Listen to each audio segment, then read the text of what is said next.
Josh and Brent are the type of people that just make you smile. They also might have lived so far one of the most interesting lives in the world. Enjoy the show today, guys. And if you did, remember, be a friend, tell a friend. That's the best way you can help. Thanks. Explore the minds and marketing strategies behind today's winning brands and businesses. Tap into the power of the creator economy with Earned by Creator IQ. Here's Connor Begley. Hi, everyone. Welcome to Earned. Today, I've got Josh Kilmer-Purcell and Dr. Brent Ridge, the co-founders of Beekman 1802 on the show. Welcome to the show, guys. Well, it's great to be here, Connor. Hi. I'd like to say that this was your biggest premier audience you've been on, but I don't think so. You guys have had some pretty big exposure at this point. Oh, it's our most prestigious. Yes. Oh, yes. Eyebrow. Yes. Yeah. Not Mount Sinai, certainly not. Well, let me brag about you guys just so that everybody knows kind of who you are. Because I think your background, as I dove into it, I had no idea. So obviously you guys founded and sold Beekman 1802. You also had your own reality TV show that went on and had a bunch of success. You competed in and won the Amazing Race for $1 million, which is actually the one I might be most interested in. You wrote a cookbook together. Brent, obviously you're a medical doctor and professor with an MBA who worked for Martha Stewart. And Josh, you wrote several best-selling books as well as other books. You guys have certainly the most broad, impressive experiences that we've had on this show. So I'm really excited to dive in. Yeah, I wonder what we're going to do tomorrow. Yeah, one of these careers is going to work out. They've all worked out. It's whether you'll stick to one of them or not. That's the question. Actually, let's start there. So I know, when I first met you guys, I actually saw you on stage. I believe it was at a CEW event. You were speaking. This is after the transaction with Eurazeo. And I think what came across, obviously you gave a speech on kindness, right? As your core pillar. The word joy just comes to mind when I think about you guys. And so I'd love to think about for you guys, both that concept, but also just generally, what is it that's led you guys to be so comfortable pursuing so many different things, each one being outside of your comfort zone? Talk to me about that. I think we both tend to be very curious people, and we're just curious about lots of things, and married to the fact that we're probably both opportunistic in a good way in pursuit of the satisfaction of the curiosity. I think that's really what makes us open to so many different things. We've never met a white space that we don't love. And then I would add the other thing is actually I'm quite an anxious, fearful person. I always have been my entire life. But in some weird way, I'm just as afraid of not experiencing something as I am of doing it. So when opportunities come along, I'm mostly afraid I'll say no and not experience it. So it's kind of that curiosity coupled with the oh, what if I don't do it? I'll lose out forever. Yeah, and I don't have fear of missing out as much as I just have a scientific approach to life. And if there's a question, I want to find the answer to it. And so, of course, there's so many questions when you're growing a business or of anything. And so it's just always looking, having a hypothesis, analyzing it, getting the answer, moving on to the next thing. That's just how my brain is trained to work. That seems like a good combination. Josh, I definitely have FOMO. It's like, well, what if I don't do this? Will I regret it? I feel like I have to, right? Yeah, even as much as I may not want to do it or think I'm not going to enjoy it, I'm like, I just have to do it. You got to do it. Yeah, absolutely. Obviously, we're going to talk a lot about Beekman at first, but tell me about your kind of early lives leading up to Beekman. What were your careers? What did you focus on? And then eventually, let's talk about why post 2008 you decided to found the brand. I was born and raised in a very rural environment in Wisconsin, a tiny little town, Oconomowoc, Wisconsin, and always really sort of dreamed of bigger things. I had a really boring, normal family life and heading towards New York City. That was my goal. I wound up going to school and then going to advertising school. And that was really the first big part of my career was advertising. And I still think that's one of the most invaluable careers for anybody to undertake. Learning that art of persuasion, you can succeed in almost any career. Yeah. And for me, I also grew up very rural North Carolina, evangelical, and my mom was a nurse, single mom. And I think the reason I went into medicine was not only, of course, because I was influenced by her. I always had proclivity towards science, but I always saw that career as something that could get me out of that small little town. And so moved to New York City to do my residency at Columbia. I did a research fellowship in the genetics of aging at Harvard, and then joined Mount Sinai on faculty in New York City, and was there for several years, long enough to know that I really wasn't passionate about clinical science and medicine as a career. And so then decided to go back to business school. And after business school, went to work at Martha Stewart Living Omnimedia. At the time, they were trying to create a division devoted to health and wellness. And so I was heading that effort when the recession hit in 2008. Thus, this journey began. Yeah. My understanding of the story from the outside is that you guys both had reductions on both companies at the same time that eliminated your roles. And then you're like, well, might as well start a farm, which is not the leap that most people make during a crisis, but That's true. So we both lost our jobs within 30 days of each other in 2008. I mean, people who are old enough remember that time. It was just crazy brutal. We had actually purchased the farm like the year before. It was one of those Impulse buys. We wanted a weekend place, a getaway place. We stumbled on this farm with Martha told me I had to buy it. Yeah, Martha liked it. Well, we'll buy a farm and go away for the weekends. And then when we both lost our jobs in the recession, literally the only thing we had to our name was this farm. And in the meantime, in the year that we bought it, we took in a neighboring farmer who was losing his farm. His name was Farmer John. And he said, you've got an empty barn. You have a little house on the property. Can I bring my goats to stay with you guys? And at the time, we had no plans of doing anything with goats, goat milk, any of that. But when we lost our jobs, we were so fortunate to have him and have those goats because that was what started Beekman 1802. We Googled what can we make with goat milk and started making goat milk soap there on the farm. And once we started hearing back from our neighbors in the community who were helping us wrap bars of soap, that it was benefiting their skin, then I just put back my clinical research hat on and said, I'm going to start investigating goat milk and see why it is so good for the skin. And that's how the company started. So that makes sense. I guess my question would be, there's very few people that will have a career as a doctor, a career in corporate America, and then say, farm life, that's for me. So Brent, what was that like? What motivated you to get involved in that outside of what you said already? And then two, I know for my co-founder and I, the early days of founding the company, you're staying in flea bag hotels. We were always talked about, we drink case and case of $2 Chuck. What are your favorite memories from those early days? Like, what do you remember back on? Well, I'll go back to the first part of that question because I get asked it a lot about, well, if you lost your job, why didn't you just go back to medicine? And by that point, when I lost my job, I'd already been out of medicine for about 5 or 6 years. So it's not that easy to just jump back into academic medicine when you've been, medicine changes fast, the medications, the treatment modalities, et cetera. So it's not that easy to just jump back in. And we also, when we purchased the farm back in the halcyon days of 2006, when, the economy was amazing, we took out a huge mortgage, $1 million mortgage on this farm and had cashed in everything we'd ever saved in our lives up to that point. And so we were in dire straits and we had to figure out where can we get the income coming in? And so that's really what led us to start the entrepreneurial journey. And so many of the experiences that you mentioned at the beginning, whether it was the reality TV show, going on The Amazing Race, writing a cookbook, those really were all things that we did to self-fund the company and self-fund the growth of Beekman 1802. Just like yourself, every founder has their eating ramen noodle story or selling their engagement ring story. Like every entrepreneur worth their salt has those stories.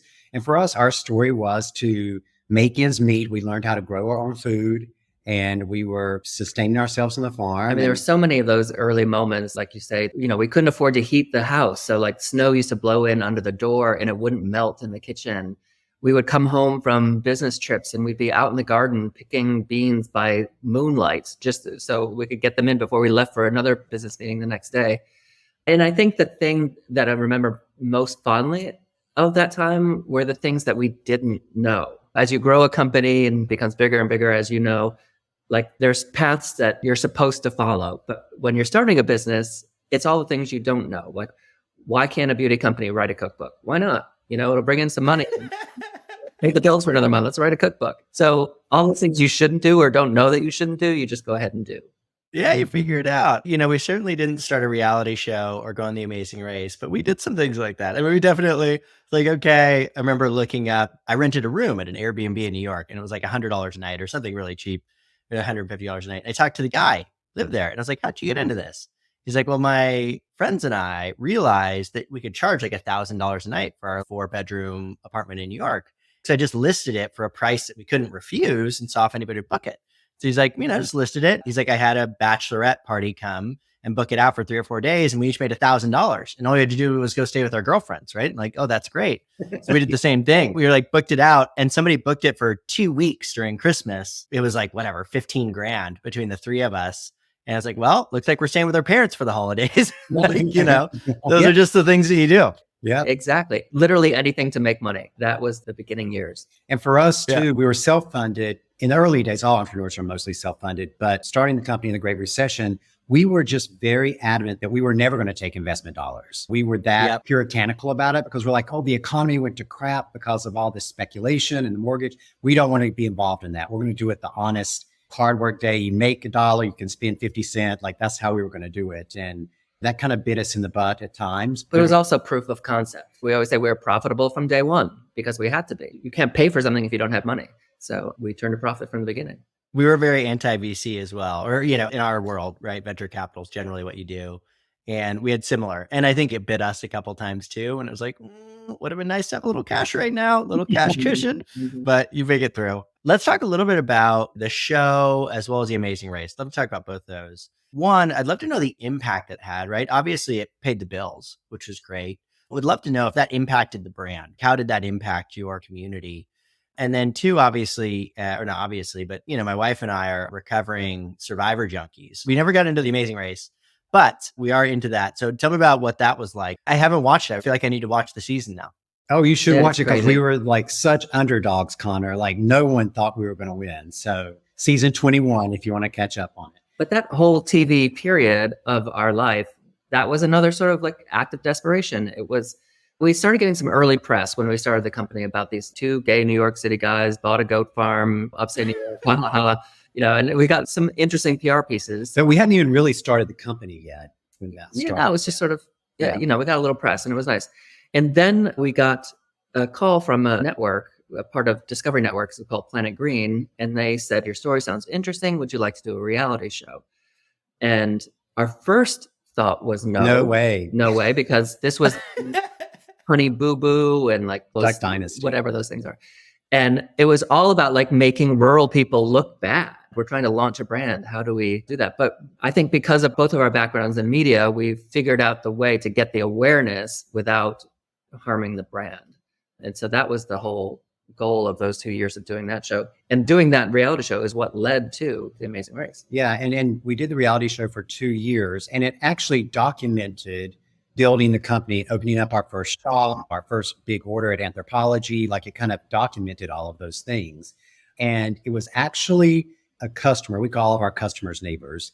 So it was a neighbor who was at our cookbook signing at the Santa Monica Library. And she was very unassuming lady, probably 80 years old, had an oxygen tank that she was carrying with her.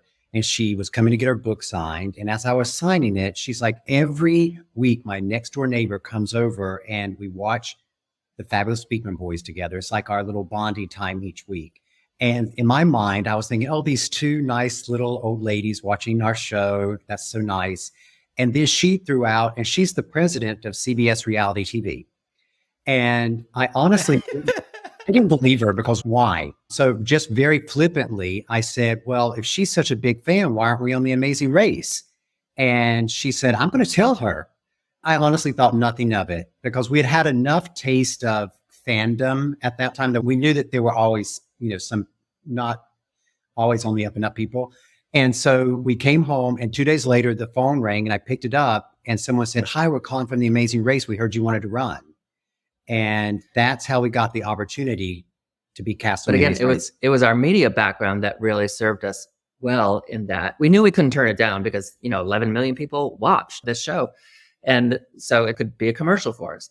So when we went on, like we were so focused on how do we maximize the opportunity, like winning was beyond. We were just like, how do we get marketing out of it? We never were going to win. Like so that wasn't the thing.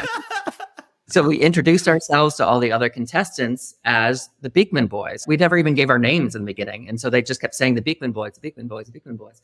So we knew we could get that name out there every week. And then for some reason we couldn't lose. Yeah, our goal was only to make it halfway during the season because we knew that if you made it halfway, there were going to be no new viewers coming in. So you would have maximum exposure. So we just kept trying to hold on to the midway point. And then once we got there, we just kept hanging on and to the very end. Oh my God. I mean, the money itself actually helped though, Yes. right? That's what allowed you to quit your job. That's right. Exactly. So after we'd both lost our jobs, started the company, but I had gone back into the city to start freelancing and any money to pay the bills. So for 5 years, really, I was going back and forth weekends to weeks and back into the city while he was up at the farm, really doing day-to-day stuff with the business. And, at that time, we had the $1 million mortgage on the farm, plus trying to invest in growing the company. And so there really was just never any way, we could never get ahead. And so when we won the Amazing Race, for those of you who don't know, the prize is $1 million. After taxes, it's like $575. But it was enough for us to pay down our mortgage enough that Josh could leave his job and we could really focus on growing the company. Isn't it crazy to think about, like, if that hadn't happened, that one conversation with that woman hadn't happened, you probably never would have been on the show. If you hadn't been on the show, you wouldn't have won the show. Just being on the show probably had a big positive effect on the brand. And then winning the show allows you to quit and go full time, which obviously, had to help a lot too. That one conversation, that's crazy. Well, and I still remember her name. Her name was Sandy. Yeah. And she has passed away now. She's like an angel changed our lives. in our life. Yeah. But it also goes back to what we were saying earlier about in the beginning, you don't know the way you're supposed to do things. You don't know. If we were so focused on growing a beauty company, we would have said, no, we can't take time off to do the Amazing Race. But we're like, okay, here's an opportunity. We can get our name out there a little more and grow. So yeah, there's all those little things you just do because you have to. Yeah. It's funny how lucky you get when you work really hard, right? Yes, So when you're really grinding, these kinds of things pop up. You have to see the opportunity and then you have to take advantage of the opportunity. Yeah. There's certainly no business book that says go on a reality show, win $1 million, and then fund your business. That's not a typical playbook though. Be a bestseller though. I bet, yeah, it is. So let's talk now about, you guys have scaled up. So now the brand, I think 2019, you've passed $100 million in revenue. I think you guys like 150 million plus. You took on close to $100 million investment from Eurazeo and a few other partners in a majority deal. I mean, that had to be another life-changing event for you guys. One, was that the plan at the beginning? I can't imagine it was, like you said, just opportunistic. And then two, what are your ambitions now that you've taken in kind of other partners? What are you guys thinking about for the future? Yeah, well, it's funny because a lot of people don't know this part of the recent story in that we had been growing the company. Everything was said. We were on TV, big brand on TV retail, certainly stable enough in the business that we could just coast on our sales, e-com and TV retail. But, I kind of got this bug in my head about the goat milk and doing more research on the goat milk. And there was all this talk about the microbiome, just started 4 or 5 years ago about the microbiome. I'm like, I really want to put some research behind this. And so we had invested everything again. Like Josh really, he said, how much do you believe in this and the power, goat milk and the nutrients coming from the goat milk? And I'm like, I really believe it. And even more than just believe it, I'm really passionate about it. Like I want to pursue it. And so we basically bet the farm again, started doing all of this. Turn the heat back down in the thermostat. Started doing all of this research and product development. And this happened right before the pandemic. So we had made all of this huge investment. And with all this research we had done, gotten the attention of Ulta, because we've never been in specialty retail, and had our entire Ulta plan mapped out and paid for to launch. And it happened right at the beginning of the pandemic. Yeah. That was when our launch happened. And so our launch into brick and mortar was when they closed all brick and mortars. Yeah. Perfect. All of the research, all of the marketing, everything, all those were sunk costs. And so at that point, we're like, well, we honestly don't have any other option than to bring on an investor who, one, understood the brand that we had built, two, understood what our passion was around the research and the microbiome, and three, understood that we wanted to grow a global brand and needed at that point an investor who could help us do those things. And so it was one of those moments of serendipity too. Like who would think a pandemic would be serendipity? But that was the point where we should have been taking, even without the pandemic, we should have been finding a partner to help us with the research and grow, and expand. But again, we were still adamant. We're like, we're not taking Right. investment dollars. And it No, really took yeah. the pandemic to be like, oh gosh, this was a really huge risk. We weren't in trouble, like we weren't bankrupt. We were still plugging along, but we're like, yeah, maybe this is a good time to take on a partner. Hopefully you view those as actual investments. You're putting money in to further the mission and then get that paid out over time. Not all investors are bad, I promise. Most of them are pretty we good. love We love Eurazeo. ours. They're No, I've worked with Jill. I was on the board at Nest, the candle that's right. company. So Oh, yeah, Okay. right. yeah. So I know Eurazeo really well, and I love them. They're awesome. Yeah, they actually know what a brand is. They understand brands. No, they're great. And I think they really help out on the recruiting side, right? Just because they're so plugged in, they can bring in really good talent that maybe you're not connected with. That's another area that I think a good investor helps out. Oh, no, absolutely. And we're seeing that already. Up until when their investment came in, we didn't really have any people from the beauty industry in our company. Like a neighboring farmer was heading up our shipping department. And we had just brought in this kind of hodgepodge group of people because we're based in upstate New York. And it's not like you can attract a lot of talent there pre-pandemic before people start working remotely. And so with the investment, we got Mark Ray as our chairman of our board, this beauty industry veteran. Jill Scalamandre. Jill Scalamandre came on as our CEO, another beauty industry veteran. So Eurazeo has just been instrumental in building out our bench of people with beauty industry experience who can take what we have done and really put the energy behind it, put the fuel behind it. Yeah, 100%. So the other thing I'd love to talk about, well, actually two things, right? So one, take a step back, talk about the early days in terms of outside of the TV shows and, these kinds of things. What were some of the things that you did from a marketing perspective that helped you guys to grow to that scale?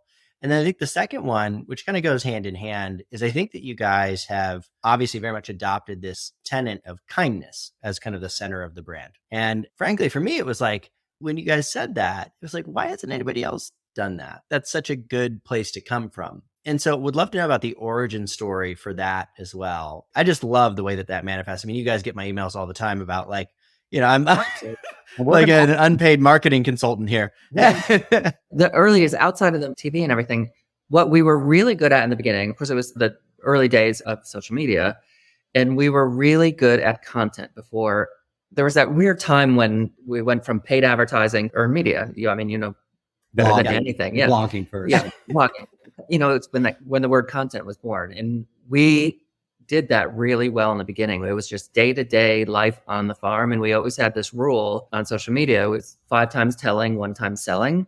So we would post a recipe. We would do a live stream of walking, around the farm. We would do 5 things that had nothing to do with selling. And then one thing, like, here's a new product. What do you think of it? And that just made us so sticky and made our customers, call our neighbors again, so loyal. That's really, I think, what fueled the early growth in the company. Mm-hmm. Neither Josh nor myself are natural born salespeople. We're both tend to be more introverted anyway. And I think one of the turning points for me was early on when we started selling our product at Henry Bendel on Fifth Avenue in New York City. And I would go down every day to stand on the floor of Bendel and hawk my wares, basically. And on that same floor, there were all of these other independent salespeople who would rep different brands, mostly women. And they saw what a deer in headlight I was in that environment. And they just took me under their wing. And they are such masters at connecting with the customer, educating the customer, telling the customer, this is going to help you and make your life better. And that experience of being on the floor at Bendel, watching them sell their product and then trying to implement that in helping me sell my product was invaluable, because those same skills I learned then translated when we got the opportunity to do TV retail and so on and so on and so on. And kindness, where that came along, it's been part of our brand for the longest time, but it was never really condensed into that word kindness until really just a few years ago. We actually had an outside brand consultancy. This was about 3 years ago, because we had grown and grown and grown. And one of my favorite sayings is, you can't describe the mountain that you're standing on. You can't say how tall it is. You can't say what shape it is. When you build a company, you can't really describe even what's making it work, because you're so intricately connected to it. It was when we were going into Alton, we're like, we need to clean up our branding, get our messaging a little more concise. And the agency came in and And they said, kindness. That's what you're about. Kindness. Everything from taking in Farmer John when you didn't have to in the beginning and bringing his goats, to calling all of your customers neighbors, to all the charitable things we do. And they're like, your brand is kindness. And we're like, oh, yeah, that's really simple. We should have thought of that. You know? Well, you did. You lived it, living which is the most important part. Yeah. Yeah. Which makes it more authentic, right? It wasn't like you started out and said, okay, what do we want this brand to stand for, right? You just stood for it, and then you found a way to describe it, which is just going to be a lot more true. More Yeah. authentic. And we hope with longevity, like when we started the company now 16 years ago, we always said we want to be a company that's here 200 years from now. And I think we would say we built the brand the old fashioned way, like just really one neighbor at a time like that. We try to look at kindness as wellness. And we say kindness to skin, kindness to self, kindness to planet, kindness to community. I think the best way we try to explain it to people is that with kindness, you know, when you give an act of kindness or someone gives you an act of kindness, that kind of glowy feeling you get inside, that warmth you get inside, that's not something that's just happening. That's a complex set of neurochemical reactions happening in your body. Dopamine's being released, serotonin's being released, cortisol levels are going down. And that's what's causing that feeling of euphoria. And guess what? All of those chemical changes are also impacting the microbiome of your skin. So even though we're talking about kindness and what it can do in the greater world, it's also having an impact on what we're doing from a scientific standpoint. And so we really do believe that kindness is a really powerful thing on many, many levels. I mean, it even helps internally with our corporate culture when you have something like that so pure and so ingrained throughout the history from the very first act that started the company, taking in Farmer John. Every teammate in our company knows how to make decisions. Like, kindness is the North Star. If you're negotiating with a retail partner, you might be able to cheat your way into a better deal a little bit, but no, because kindness is the thing. It has to work for us. It has to work for a retail partner. Anything else isn't kind. So it really does inform externally, internally, all parts of our company. I love that. You know, it's funny. The connection I just made is I remember getting advice from someone one time that was relationship advice. And actually, I want to hop into that in a second because I think you guys have a really interesting history there. But they basically said that in a relationship, it's not about cutting out the negative. You're going to have times where you get frustrated, whatever, but it's actually just about increasing the kindness, basically, right? Increasing the positive. There's all these studies on it where basically they study couples, and the kind of most predictive variable for whether or not the relationship lasts is basically how often are they complimenting each other, right? How often are they saying nice things to each other? If you just try to do that, it'll have a dramatic impact on your relationship. And so my wife and I started doing that maybe 2 or 3 years ago. And it was during a very tough time, as when we'd had our son, we're having our daughter. She came a little earlier than planned. And so they're both very young, 17 months apart. We were selling our company. It was a lot going on. And so we just pumped that up. It's like, okay, try to give at least 3 compliments a day to the other person. And not only does it have the positive effect of they receive the compliments, they love it, but you start looking for the positive in the other person, right? You start actively searching for that and you notice it more frequently, right? I love it. That's so right. It's self-fulfilling. We always say that about kindness too. One act begets another act, and that's how the ripple effect starts. That is great advice. I just want to say, Brent, you're not so bad. I'm telling you, if I had one piece of relationship advice, it would be that. It changed. I mean, it's just so dramatic. I love that, the 3 a day. That means it's great to have that kind of goal, because then you have to stretch some days and really think about things. But it reminds me of you don't have to stretch, Brent. No, no, Connor has to.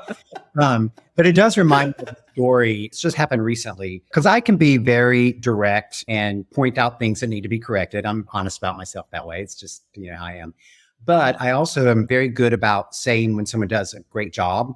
And sometimes I'll just send an email to an employee and say, oh, great job on that. We have a husband and wife team that was in our company. And I just heard from them a few months ago that they used to count each month how many great jobs from Brent they got. And they had their own internal competition about how many great jobs that they could earn. But it goes back to what you were saying, is that sometimes just recognizing someone on the most basic level, it makes such an impact. And particularly when it's authentic, it has to be meaningful. It can't just be oh, thanks for taking out the trash, right? It has to be something that's a meaningful, you recognized the work that they did. No, I love that. let's talk about your guys' relationship for a little bit. I mean, you guys have gone through a lot. I think, Brent, your first kiss was Josh. That's if I correct. remember correctly. And then laid off at the same time, founded a business together, which generally is not great advice for relationships, right? I think that's pretty tough, having a business together. And then I think you spent 4 years or 5 years commuting. You were working in the city. He was on the farm. How have all those experiences shaped your guys' relationship? And what do you guys think outside of, I've got my compliments thing? What are some of the things you think work in terms of relationships? It really has been an incredible and weird and unexpected ride. We met in 1999, and like most couples, he had a job, I had a job. You know, we had a normal dating and moved in together, bought a place together. And then this thing happened where we became two halves of one thing, of the business. And like, nobody says Brent without saying Josh. Nobody says Josh without saying Brent. And any relationship is challenging. A relationship where you are the face of the business that you founded is even more challenging. And we had rough years in the beginning. Mm-hmm. Ironically, I think it was the fact that we did have this business and everything we had was sunk into this business we had together that probably kept us together through some of those rough spots, because there was no other option. Yeah. And I think what helped us is that there came a point where we were fighting a lot. You know, it was just so much stress trying to get things going. And we realized that oftentimes we would fight over things that both of us didn't have to be worrying about. Of course, when you're starting a business, everybody's worried about finances. But Josh was just particularly anxious about the finances all the time. And so we would get into these huge arguments about the finances. And so finally I said, you know what? I'm going to let you control the finances. I'm not even going to look at the bank statement, because I don't want you to have an opinion on that will start this cycle. One of us is worried about it. That's enough. That's right. And he's like, okay, well then you're passionate about product development. You can take the product development. I'm not going to try to exert any control over the product development. He can give his opinions, but that's what you're passionate about. You do that. And that just solved so many arguments, because one person's going to stress more about something, let them stress about it. No need for both. And we always call it the 51% rule, where it just becomes clear who has the most concern or the most passion about something. Or anxiety about something. Like whatever it is in the business, like that person has 51%. And it doesn't mean that the other person ignores it or doesn't take part. You can argue all the way up to your 49% worth, but the other person has that 51%. And you just have to accept that and move on. Honestly, for us, because my business partner and I are also like 50-50 and everything, right? And early on, I remember I was like, God, I really need to get better at, we were like running leadership meetings and some of the organizational stuff, back end stuff. He's like, why? It's like, you don't like it. Why do you want to get good at it? Why do you want to spend time getting better? And you had that whole like, oh, you're supposed to get good at your weaknesses. You're like, no. Like lean into your strengths, lean into what you're good at, and then do that. It just sounds really similar. It absolutely is. And people in their personal relationships, if they're in a personal relationship, can think of that same business application in their personal relationship. It works. That's how relationships can work. Totally.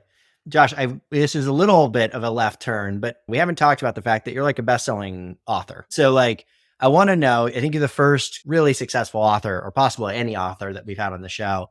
So talk to me about that process really quickly, just while I have you. What's it like to write a book? And then what's it like to get the word out? How do you market a book? Because you've done it well. So it was when Brent went back to business school in early 2000s. I remember him saying to me, he's like, I'm going to be gone nights. I work all day. I'm going to be studying all night. You work all day. You're going to have to figure out a hobby, get a hobby. And I always loved to read. And I said, well, okay, I'm going to write a book. And I had this really colorful period of my life when I first moved to New York, where I was an ad guy by day, a drag queen at nights, and I sorted underbelly of New York City, all that. And so I just sat down and wrote that.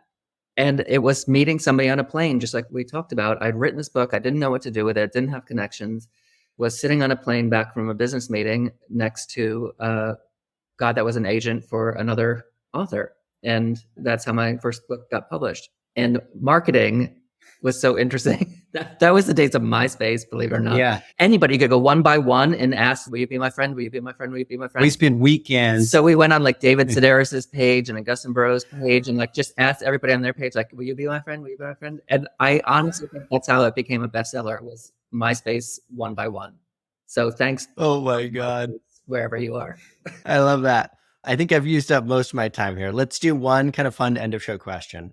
So you're on this Beekman journey. It's really exciting. We're going to do some crazy stuff. But if we were to drop Beekman, and this is something that entrepreneurs do, so I can ask this as one entrepreneur to another. So if you were to drop that and do something totally new, what would it be? And this could be individually. It doesn't have to be together. What would it be? I want to be a nomad. I just want to travel around the world with no other responsibilities and be completely anonymous. That's what I'm working towards. Anonymity. So like The Amazing Race, but without the TV cameras. Yeah, no cameras. Yeah. Yes. What about you, Josh? For me, it's volunteering. I've always been like, I have a great affinity towards the developmentally challenged. And so I would like to dive into more charitable aspects, volunteer aspects. So, but hopefully we both get our dreams someday. Mm-hmm. I mean, those are still things that can be achieved. I really appreciate you guys taking out the time. Thanks again, and congrats on all your success and an amazing life so far, and excited to see what you guys do in the future. It's going to be great. Thanks, Connor. Thank you, Congrats Connor. on all your success, too. Yes. Thanks. I'm working on it. Hopefully I'll live as interesting a life as you guys. Bye, guys. Bye. Bye. Be a friend, tell a friend, and subscribe. Earned by Creator IQ. Creator IQ is your all-in-one solution to grow, manage, scale, and measure your influencer marketing program. Ready to unlock the power of the creator economy? Get started with a demo today at creatoriq.com.